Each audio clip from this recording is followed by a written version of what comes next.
21 വഹാബികൾ ഈ ആയത്തോതിയിട്ട് ഞങ്ങളും അടക്കാം, ഞങ്ങളെ പിറകിൽ നിന്നോളി എന്ന് പറഞ്ഞ് ആയത്തോതിയപ്പോൾ അതുവരെയുള്ള മുസ്ലിമീങ്ങളൊക്കെ കാഫിറായി, അതുവരെയുള്ള മുസ്ലിമീങ്ങളൊക്കെ മുശ്രിക്കായി. എന്നാൽ സഹോദരന്മാരെ, അത് കഴിഞ്ഞ 1940 ജമാഅത്തെ ഇസ്ലാമി ആയത്തോതുകയാണ്. 20 മുതൽ വഹാബികൾ ആയത്തിലേക്ക് മടക്കിയപ്പോൾ അതുവരെയുള്ള മുസ്ലിമീങ്ങളൊക്കെ മുശ്രിക്കായി പോയി, അതുവരെയുള്ള മുസ്ലിമീങ്ങളൊക്കെ കാഫിറായി പോയി. എന്താ അതിന് തെളിവ്? ഫറുദ്ദൂഹു ഇലല്ലാഹി വറസൂൽ, അവര് ഖുർആനിലേക്ക് മടക്കിയതാണ്. എന്നാൽ 40 ഇതേ ആയത്ത് ജമാഅത്തെ ഇസ്ലാമി എടുക്കാൻ വഹാബികളെ സംബന്ധിച്ചിടത്തോളം സമുദായ നേതൃത്വം തട്ടിയെടുക്കലേ ആവശ്യമുള്ളായിരുന്നു. ഇമാമിങ്ങളെയും സ്വഹാബികളെയും പിന്നുന്ന സമുദായത്തെ അടർത്തിയെടുത്ത് സാമുദായിക നേതൃത്വം കൈക്കലാക്കാനേ വഹാബികൾ ആഗ്രഹിച്ചിട്ടുള്ളൂ. അതുകൊണ്ട് ഫറുദ്ദൂഹു ഇലല്ലാഹി വറസൂൽ എന്ന ആയത്തിന്റെ വ്യാപ്തിയിൽ ഇമാമിങ്ങളെയും സ്വഹാബികളെയും തള്ളണമെന്നേ വഹാബികൾ അർത്ഥം വെച്ചിട്ടുള്ളൂ. എന്നാൽ ഇതേ ആയത്ത് 940 ജമാഅത്തെ ഇസ്ലാമിക്കാർ അർത്ഥം വെക്കാൻ തുടങ്ങിയപ്പോൾ അവർക്ക് സാമുദായിക നേതൃത്വത്തിന്റെ പുറമെ രാഷ്ട്രീയ നേതൃത്വവും രാഷ്ട്ര നേതൃത്വവും താല്പര്യമുണ്ടായിരുന്നു. അതുകൊണ്ട് അവരെന്ത് ചെയ്തു? ഇമാമിങ്ങളെ വിട്ടാൽ മാത്രം പോരാ, പിന്നെന്ത് ചെയ്യണം? ഈ രാജ്യത്തെ മതേതര സമൂഹത്തിലെ ഇതര ജനവിഭാഗങ്ങൾ നേതൃസ്ഥാനത്തുള്ള രാഷ്ട്രീയ പാർട്ടികളെയും വിടണം. സോണിയാഗാന്ധി നേതാവായ രാഷ്ട്രീയ പാർട്ടിയിൽ അംഗങ്ങളാകാൻ പാടില്ല, പിണറായി വിജയൻ നേതാവായ രാഷ്ട്രീയ പാർട്ടിയിൽ അംഗങ്ങളാകാൻ പാടില്ല. ഇപ്പോ ആകാൻ പറ്റുക മുസ്ലിം ലീഗിലും ഉണ്ട് അമുസ്ലിമീങ്ങളായ നേതാക്കൾ. അമുസ്ലിമീങ്ങളായ നേതാക്കളുടെ പിറകിലൊന്നും നിൽക്കാൻ പാടില്ല എന്ന് കുറച്ച് നീട്ടിപ്പരത്തിയിട്ടാണ് ജമാഅത്തുകാർ ഈ ആയത്തോതുന്നത്. ചില കാര്യങ്ങളിൽ ഇസ്ലാമിക നേതൃത്വത്തെ അംഗീകരിക്കുകയും ബാക്കി ജീവിതത്തിന്റെ സുപ്രധാനമായ കാര്യങ്ങളിൽ, രാഷ്ട്രീയ ഭരണ മേഖലകളിൽ, സാമൂഹ്യ സാമ്പത്തിക സാംസ്കാരിക രംഗങ്ങളിൽ അനിസ്ലാമികമായ ജാഹിലീയമായ നേതൃത്വത്തെ മുശ്രിക്കുകളുടെ, ദൈവനിഷേധികളുടെ, മതവിരുദ്ധരുടെ, അതുപോലെ തന്നെ ധിക്കാരികളുടെ, അഴിമതിക്കാരുടെ നേതൃത്വം അംഗീകരിക്കുകയും ചെയ്യുക എന്നത് ഒരു ഇസ്ലാമിക സമൂഹത്തിന് ചേർന്നതല്ല, അത് ഇസ്ലാമിക സമൂഹത്തിന് അന്യമാണ്, അചിന്യമാണ് എന്നർത്ഥം. നേരത്തെ വഹാബികൾ ഈ ആയത്തോതിയത് എന്താണ്? ഇമാമിങ്ങളുടെ നേതൃത്വം സ്വഹാബികളെ നേതൃത്വം ഒന്നും വേണ്ട, നമുക്ക് ഖുർആൻ മതി എന്ന് പഠിപ്പിക്കാനാണ്. കാരണം അവർക്ക് അവരുടെ പിന്നിൽ നിന്ന് മുസ്ലിമീങ്ങളെ മാറ്റി സമുദായ നേതൃത്വം നേടിയെടുക്കുക എന്നുള്ളതേ ലക്ഷ്യമുള്ളായിരുന്നു. ഇവിടെ ജമാഅത്തുകാർ ഈ ആയത്തോതിയപ്പോൾ ഇമാമിങ്ങളെ മാത്രം തള്ളിയാ പോരാ, ഇന്ത്യയിലെ സെക്കുലർ രാഷ്ട്രീയ നേതാക്കളെ തള്ളണം. എന്നിട്ട് ആ രാഷ്ട്രീയ പാർട്ടികളിൽ നിന്നൊക്കെ മുസ്ലിമീങ്ങൾ കൂടൊഴിഞ്ഞു വന്ന് മൗദൂദികളുടെ പിറകിൽ നിൽക്കണം. എന്നിട്ട് അവർക്ക് രാഷ്ട്രീയ അധികാരം നേടാനും കൂടി ഈ ആയത്ത് ദുർവ്യാഖ്യാനിക്കുകയാണ്.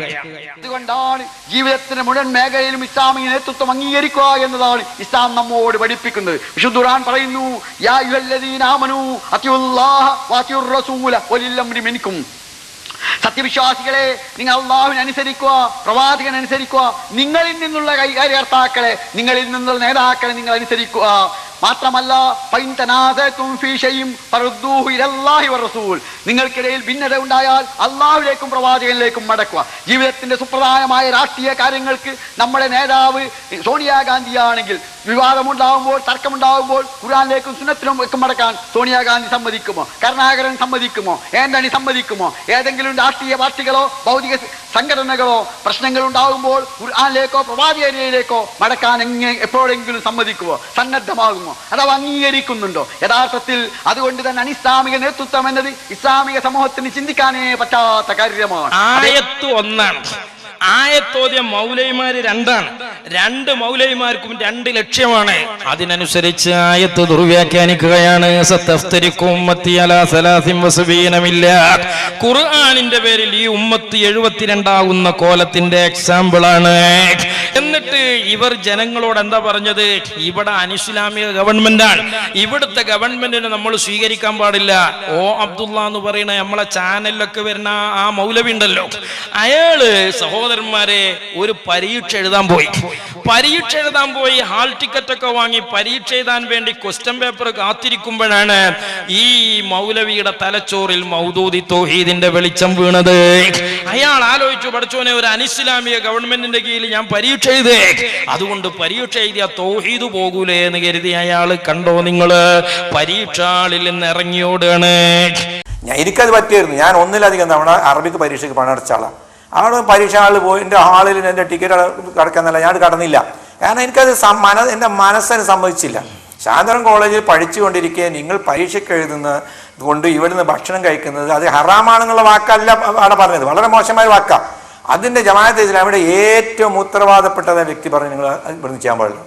ഇങ്ങനെയൊക്കെ പരീക്ഷാ ഹാളിൽ നിന്ന് തൗഹീദിനെ പേടിച്ച് ഇറങ്ങിയോടിയ ഒരുപാട് ഇരകൾ 1940കളിലെ ജമാഅത്തെ ഇസ്ലാമി തൗഹീദിന്റെ ബലിയാടുകളായി ഈ രാജ്യത്തുണ്ട്. എന്റെയൊക്കെ നാട്ടില് അല്ലെങ്കിൽ നിങ്ങളുടെയൊക്കെ പഴയകാല ജമാഅത്ത് തറവാടുകളില് ഈ പ്രായമുള്ള കാരണന്മാരോട് ചെന്നിട്ട് നിങ്ങൾ എത്ര വരെ പഠിച്ചു എന്ന് ചോദിച്ചോക്കാണി, SLC വരെ എന്ന് പറയും. എന്നാൽ പിന്നെ നിങ്ങൾ SLC ബുക്ക് എവിടെയെന്ന് ചോദിച്ചോക്കാണി, അവര് പറയും ബാപ്പ അടുപ്പിലിട്ട് കത്തിച്ച് കളഞ്ഞതാണ്. എന്താ കാരണോ?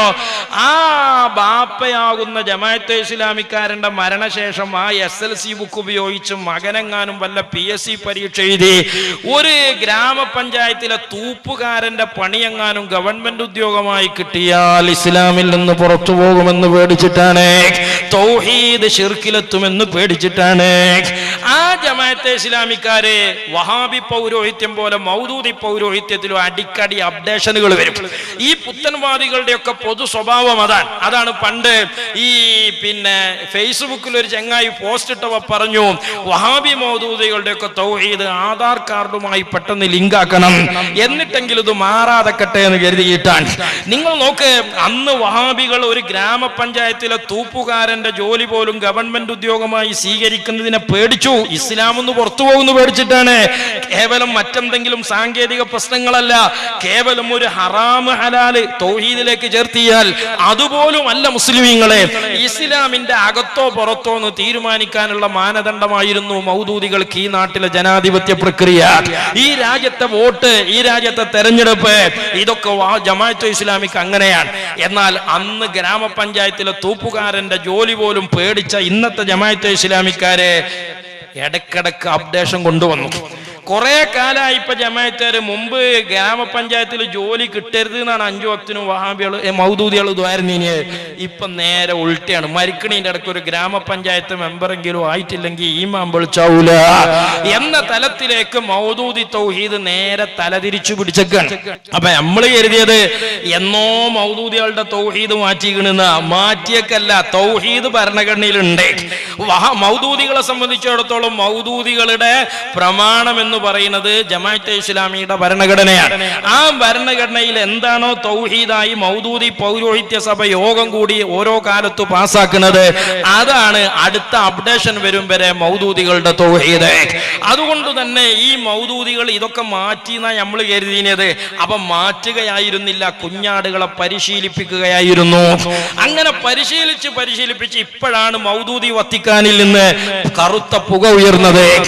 ഇന്നലെ മിനിഞ്ഞാന്നൊക്കെയായി മാതൃഭൂമി ചാനലിൽ വാർത്ത വരികയാണ്. എന്താണ് വാർത്ത? മൗദൂദികൾ മതം മാറിയിട്ടുണ്ട്, മൗദൂദികളുടെ നാള് വരെയുള്ള തൗഹീദ് മാറിയിട്ടുണ്ട്. ഇതുവരെയുള്ള മൗദൂദിയുടെ വേദഗ്രന്ഥം ആധുനിക മൗദൂദികൾ ചവിട്ടി അരച്ച് തോട്ടിലെറിയാണ്. എന്നിട്ട് മൗദൂദികൾ പറയാണ്, ഇവിടെ ഗവൺമെന്റ് ഉദ്യോഗം വേണം, ജോലി സ്വീകരിക്കണം. യഥാർത്ഥത്തിൽ ജമാഅത്തുകാർ ഇതിനൊക്കെ എതിരാണ്. പിന്നെ കോടതി പോകാന്നുള്ളൊരു തീരുമാനം ജമാഅത്തുകാർ എപ്പോഴാണ് എടുത്തത് അറിയങ്ങള്? അത് ജമാഅത്തെ ഇസ്ലാമിനെ ഈ രാജ്യത്ത് ഇന്ദിരാഗാന്ധിയൊക്കെ നിരോധിച്ചു. കൊടി വെക്കാൻ വെച്ച, ബോർഡ് വെക്കാൻ വെച്ച, ഓഫീസ് തുറക്കാൻ വെച്ച, ജമാഅത്താന്ന് പറഞ്ഞ് റോട്ടിൽ ഇറങ്ങാൻ വെച്ച. എന്താ കാട്ടുക? ഒരു ഭാഗത്ത് താഗൂത്തി ഗവൺമെന്റ്, കോടതി പോയാ ഇസ്ലാം ഒന്ന് പുറത്തേക്ക്, മറുഭാഗത്ത് കോടതി പോയിട്ടില്ലെങ്കിലോ പാകിസ്ഥാനക്കും പോകേണ്ടി വരും.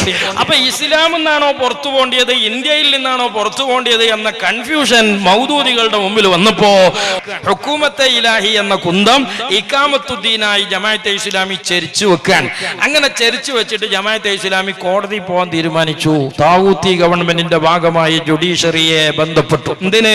മക്കളെടുത്ത് പോയി കടന്നുറങ്ങണമെങ്കിൽ അവസാനം അത് വേണ്ടി വന്നു. അങ്ങനെ മെല്ലെ മെല്ലെ മെല്ലെ ഇപ്പൊ ജമാഅത്തെ ഇസ്ലാമി എത്തിപ്പെട്ട ഘട്ടം ഇന്നലത്തെ മാതൃഭൂമി ചാനൽ റിപ്പോർട്ട് ചെയ്യുകയാണ്. ജനാധിപത്യ വ്യവസ്ഥയിൽ നിയമനിർമ്മാണ സഭകളിൽ അംഗമാകരുതെന്ന ഭരണഘടനയിലെ ഭാഗം ജമാഅത്തെ ഇസ്ലാമി മാറ്റി. ഏതാ മാറ്റിയത്? നിങ്ങൾ തൗഹീദാണ്. ആദം നബി അലൈഹിസ്സലാം മുതൽ നബി സല്ലല്ലാഹു അലൈഹി വസല്ലം തങ്ങൾ വരെ ജമാഅത്താരിയിലേക്ക് ചേർത്തിയാൽ നബി സല്ലല്ലാഹു അലൈഹി വസല്ലം തങ്ങൾ മുതൽ അബുൽ മൗദൂദി വരെ, അബുൽ മൗദൂദി മുതൽ ഈ അടുത്ത കാലത്ത് കടന്നുപോയ ജമാഅത്തെ ഇസ്ലാമിയുടെ അമീർ വരെയുള്ള തൗഹീദാണ്. റസൂലുള്ള വരെ മുതലുള്ളത് മൗദൂദി വരെയുള്ള തൗഹീദ് വേറൊന്നാണ്. പക്ഷെ അങ്ങനെയാണ് വേണ്ടത്. രണ്ടാണെങ്കിലും ഒരു മതം എന്ന നിലക്ക് അങ്ങനെയാണ് വേണ്ടത്. ആ തൗഹീദാണ് നേരെ ഉൾട്ടിയാക്കിയിട്ട് മൗദൂദി പൗരോഹിത്യ സഭ പുനഃക്രമീകരിക്കുന്നത്. വായിക്കുമ്പോൾ സത്യത്തിനും നീതിക്കും വിരുദ്ധമായി പ്രവർത്തിക്കരുതെന്നാണ് മാറ്റം. കോടതിയെ സമീപിക്കുന്നതിനുണ്ടായിരുന്ന വിലക്കും പുതിയ മാറ്റത്തിൽ ഒഴിവാക്കിയിട്ടുണ്ട്. പ്രവൃത്തി പദത്തിൽ അത് പണ്ട് ഒഴിവാക്കിയാണ്, ഭരണഘടനയിൽ ഒഴിവാക്കിയിട്ടില്ല. എന്തേ കാരണം? അല്ലാതെ ഈ നിരോധനം നീങ്ങിക്കിട്ടണ്ടേ. ജമാഅത്തുകാർക്കും വേണ്ടി ഇപ്പൊ നാട്ടുകാർ കോടതിയിൽ പോകുക, ഓലെന്നെ പോണ്ടേ. സ്വത്തും ഓഫീസും ബോർഡൊക്കെ തിരിച്ചു കിട്ടണമെങ്കിൽ കോടതിയിൽ പോയേ പറ്റൂ. നിരോധനം നീക്കണമെങ്കിൽ ജുഡീഷ്യറിയിൽ പോകുകയല്ലാതെ നിർവാഹമല്ല. അപ്പൊ ഭരണഘടനയിൽ അത് ശിർക്കാന്ന് എഴുതി വെച്ചുകൊണ്ടാണ് അന്ന് ജമാഅത്തെ ഇസ്ലാമി കോടതിയിൽ പോയത്. േതരമായ നിയമനിർമ്മാണ സഭയിൽ അംഗങ്ങളാകരുത്, അത്തരം വ്യവസ്ഥിതിയിൽ ലഭിച്ച സ്ഥാനങ്ങൾ രാജിവെക്കണം, അനിസ്ലാമിക കോടതികളെ സമീപിക്കരുത് തുടങ്ങി ജനാധിപത്യ സംവിധാനങ്ങളെ നിരാകരിക്കുന്നതായിരുന്നു ജമാഅത്തെ ഇസ്ലാമി ഭരണഘടന.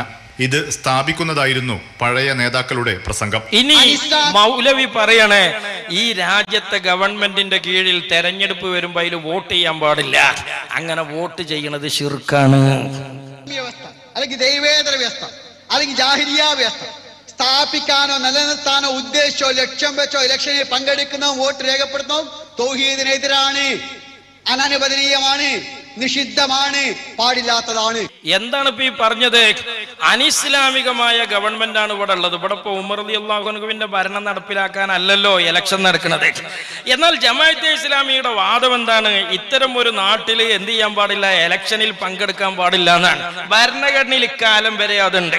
എന്നാൽ പിന്നെ ഇന്നലെ വരെ ജമാഅത്തെ ഇസ്ലാമിക്കാര് സോളിഡാരിറ്റി എന്നൊക്കെ പറഞ്ഞിട്ട് വെൽഫെയർ പാർട്ടി എന്നൊക്കെ പറഞ്ഞു വരുന്നുണ്ടല്ലോ. അതൊക്കെ എന്ന് പറഞ്ഞാൽ ഈ കോയിമുട്ടന്റെ വ്യത്യസ്ത രൂപങ്ങളാണ്. കോയിമുട്ടന്റെ ബുൾസൈ ആവും, ആംബിളേറ്റ് ആവും, മുട്രോസ്റ്റ് ആവും. ഇതുപോലെ മൗദൂദികൾ ചിലപ്പോൾ വെൽഫെയർ ആവും, സോളിഡാരിറ്റി ആവും, SI ആവും, ജമാഅത്തെ ഇസ്ലാമി ആവും. സാധനമൊക്കെ അത് തന്നെയാണ്. അപ്പൊ ഈ ജമാഅത്തെ ഇസ്ലാമിക്കാർ എങ്ങനെയാണ് ഈ വോട്ട് ചെയ്യാനും രാഷ്ട്രീയത്തിൽ മത്സരിക്കാനൊക്കെ വന്നത്? നിങ്ങൾ ചോദിച്ചു നോക്കാണ്. നിങ്ങൾ ഇപ്പോഴല്ലേ ഭരണഘടന മാറ്റിയത്? അപ്പോ ഖുർആനിലെ തൗഹീദും ശിർക്കും അടക്കട്ടെ, നിങ്ങളെ ഭരണഘടനയിൽ പറഞ്ഞ ശിർക്കായിരുന്നു നിങ്ങൾ ഇന്നലെ വരെ ചെയ്തീനിയത് എന്ന് ചോദിച്ചു നോക്കാണ്. അപ്പൊ ജമാഅത്തെ ഇസ്ലാമിക്കാർ പറയുന്ന ഒരു ന്യായമുണ്ട്. അതെന്താണ്? സംഗതി ഇവിടെ വോട്ട് ചെയ്യലൊക്കെ ശിർക്കാണ് തന്നെയാണ് ഞങ്ങളെ ഭരണഘടനയിലുള്ളത്. അതന്നെയാണ് ഞങ്ങളെ വിശ്വാസം. പക്ഷേ വോട്ട് ചെയ്യാൻ വേണ്ടി ബൂത്തിലെത്തുമ്പോ ഞങ്ങൾ നീയത്തൊന്നാണ് മാറ്റിവെക്കും. എങ്ങനെ? വെൽഫെയർ പാർട്ടിയുടെ ഗ്യാസും കുറ്റിയിൽ വോട്ട് ചെയ്യാൻ വേണ്ടി ഞങ്ങൾ കുത്താൻ വേണ്ടി നിൽക്കുമ്പോൾ ബിസ്മില്ലാഹിർ റഹ്മാനിർ റഹീം, ഇതാ അള്ളാന്റെ ഭരണം നടപ്പിലാക്കാൻ ഞങ്ങൾ ഇതാ വോട്ട് ചെയ്യുന്നു. ഇങ്ങനെ നീയത്തൊന്നാണ് മാറ്റിവെക്കലാണ്. എന്താ ഈ പറഞ്ഞ ഞങ്ങൾക്ക് മനസ്സിലായോ? കുടിക്കുന്നത് 1-ാം നമ്പർ പട്ടച്ചാരയാണ്. പക്ഷെ ഇത് ക്ലാസ്സിലൊക്കെ പറഞ്ഞ് കുടിക്കാൻ നേരത്തെ ഇങ്ങനെ ചുണ്ടിന്റെ അടുത്തേക്ക് കൊണ്ടുപോയിട്ട് ജമാഅത്തുകാർ എന്ത് ചെയ്യും? ബിസ്മില്ലാഹിർ റഹ്മാനിർ റഹീം, ഇത് നല്ലൊരു കട്ടൻ ചായ ആകുന്നു എന്ന് പറഞ്ഞിട്ടാണ് കുടിക്കും. അതുകൊണ്ട് നിലത്ത് കാലുറക്കോ? സഹോദരന്മാരെ, നിങ്ങൾ ആലോചിച്ച് നോക്കി. ഇതായിരുന്നു ഇതുവരെയുള്ള ജമാഅത്തെ ഇസ്ലാമിയുടെ തൗഹീദ്, ഇസ്ലാമിന്റെ പേരിലുള്ള ആദര വ്യായാമങ്ങൾ. അതാണ് ഇപ്പൊ മാറ്റിക്കണെന്ന് പറയുന്നത്. അതായത് ഇതുവരെയുള്ള മതം ജമാഅത്തെ ഇസ്ലാമി മാറ്റിപ്പണിയുകയാണ്. സംഘടന പിന്നീട് അനുമതി നൽകി. എന്നാൽ ഭരണപദവിയിൽ ഇരിക്കുന്നത് നിഷിദ്ധമാണെന്ന നിലപാട് തുടർന്നു. ഇതിലാണ് ഇപ്പോൾ മാറ്റം വരുത്തിയിരിക്കുന്നത്. ഭരണപദവിയിലെത്തിയാൽ സത്യത്തിനും നീതിക്കും വിരുദ്ധമായി യാതൊന്നും പ്രവർത്തിക്കരുത് എന്ന് ഭരണഘടന മാറ്റി. അപ്പൊ ഇനി ഭരണത്തിലൊക്കെ ഇവരിപ്പോ എന്ത് കിനക കാണുന്നത്? ആര് ഈ ജമാഅത്തെ ഇസ്ലാമിന്റെ അമീറന്മാരൊക്കെ ഇങ്ങനെ പൂതിച്ച് നിൽക്കുക. അടുത്ത തെരഞ്ഞെടുപ്പിൽ പിണറായി തോൽക്കും, കുഞ്ഞാലിക്കുട്ടി തോൽക്കും, രമേശ് ചെന്നിത്തല തോൽക്കും. അവിടെയൊക്കെ ജയിച്ചത് ആരാണ്? ഈ പണ്ട് സക്കരിയ സ്വലാഹി ജമാഅത്തെ ഇസ്ലാമിനെ പറ്റി ഒരു ഉദാഹരണം പറയലുണ്ട്. അത് ഈ ക്ലോസറ്റിൽ വെള്ളം പറഞ്ഞ മാതിരിയാണ്. അതെന്താ? സിയാദത്തുല്ല നുക്സാനുല്ല, ഒരു ആവറേജ് അവിടെ ഇങ്ങനെ നിൽക്കും എന്നതുപോലെ ഈ ജമാഅത്തെ ഇസ്ലാമി എന്ന് പറഞ്ഞാൽ ഓലെ പേരക്കുട്ടികൾ ലോകത്തും കൂടി ഒരു പച്ചവെള്ളം കൊടുക്കാത്ത ജാതികളാണ്. പിന്നെ എങ്ങനെയാ ഇതിന് വല്ല വളർച്ചയും വികാസം ഉണ്ടാകുക?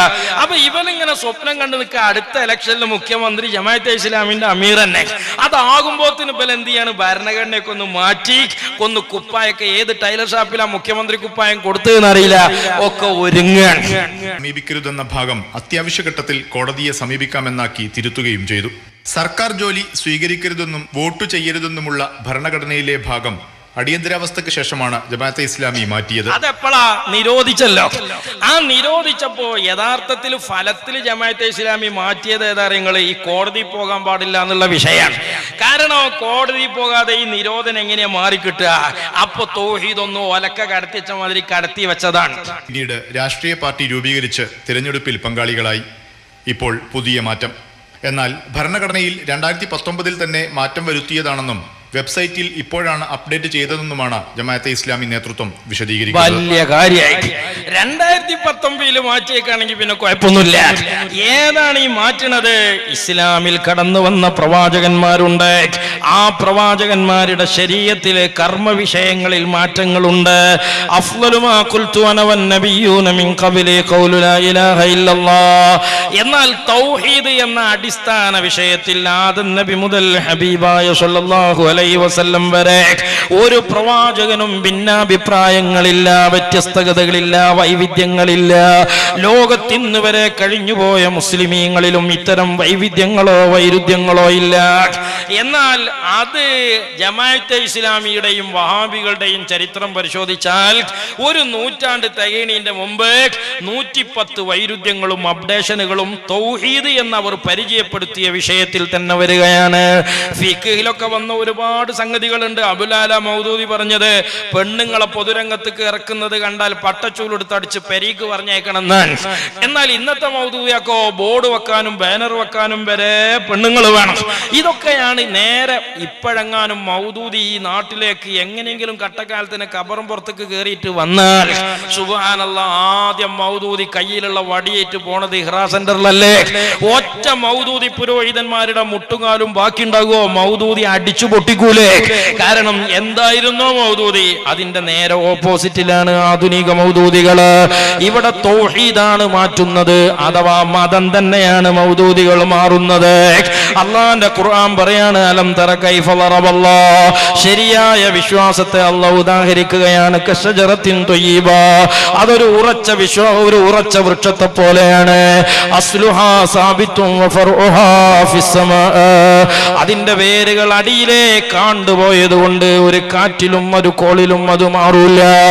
ഇസ്ലാമിന്റെ അടിസ്ഥാന തൗഹീദ് ഒരു കാലാന്തരത്തിൽ കടന്നു വരുന്ന പ്രതിസന്ധികളിലും രൂപമാറ്റം വരൂല.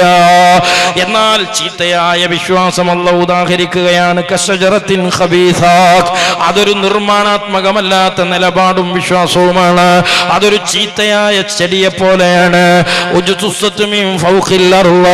അതിന് ആഴിയിലേക്ക് കണ്ടുപോയ വേരുകളില്ല.